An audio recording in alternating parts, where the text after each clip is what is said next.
নমস্কার বন্ধুরা, আজ আমি নমস্তে কলকাতায় এসেছি বারুইপুরে আনলিমিটেড 99 টাকা আনলিমিটেড বিরিয়ানি।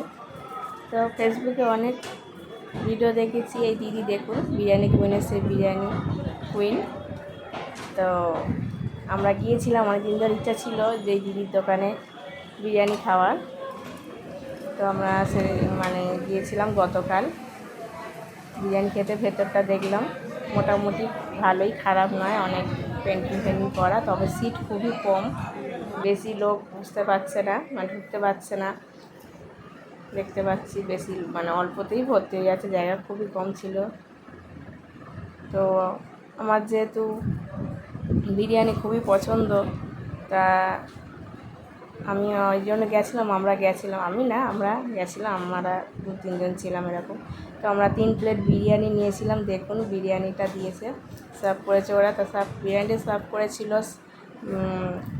বিরিয়ানির সঙ্গে স্যালাড ছিল, একটু চাটনি ছিল, ধনেপাতার চাটনি। তো বিরিয়ানিটা দেখুন, চালটা মোটামুটি, কিন্তু চালটা কোনো স্মেল ছিল না, প্লেন রাইসের মতো ছিল, শুধু চালটা সব লম্বা লম্বা ছিল কিন্তু বিরিয়ানি চালের মতো লাগছিল না। আলুটা দেখুন কতটা শক্ত ছিল, আর মাংসটা দেখুন উইংসের পিস দিয়েছিল আমাকে একটা, মাংসটাও খুব সফট ছিল না, শক্তই ছিল। দেখুন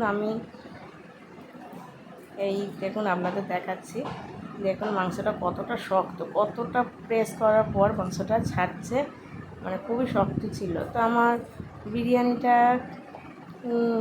সত্যি কথা বলতে গেলে বন্ধুরা ভালো লাগেনি, খুবই খারাপ লেগেছে। বিরিয়ানির মধ্যে এইসব নলি ফলি এইগুলো ছিল, এইগুলো ভালো করে পরিষ্কার ছিল না, ফুসফুস নলি এইগুলো ছিল। তো আমার সত্যি খেতে খুবই খারাপ লেগেছে। জানি না পুজোর সময় বলে হয়তো তারা হতো, এরকম হতেও পারে, সব দিন তো আর সমান হয় না। তো দিদির দোকানে আমার খাওয়ার খুবই ইচ্ছে ছিল, তো সেদিনকে গিয়েছিলাম। তো আমরা ওখান থেকে খাওয়া দাওয়া করে আবার বেরিয়ে এসেছিলাম তারপরে। তো আপনাদের যদি কেউ যদি বারুইপুরে বিরিয়ানি কুইনে গিয়ে থাকেন, তো আমাকে অবশ্যই কমেন্টে বলবেন আপনাদের কেমন লেগেছে এখানে খেয়ে। তো আমরা এবার বেরিয়ে পড়েছি, বাড়ির দিকে রওনা দিয়েছি ঠাকুর থেকে।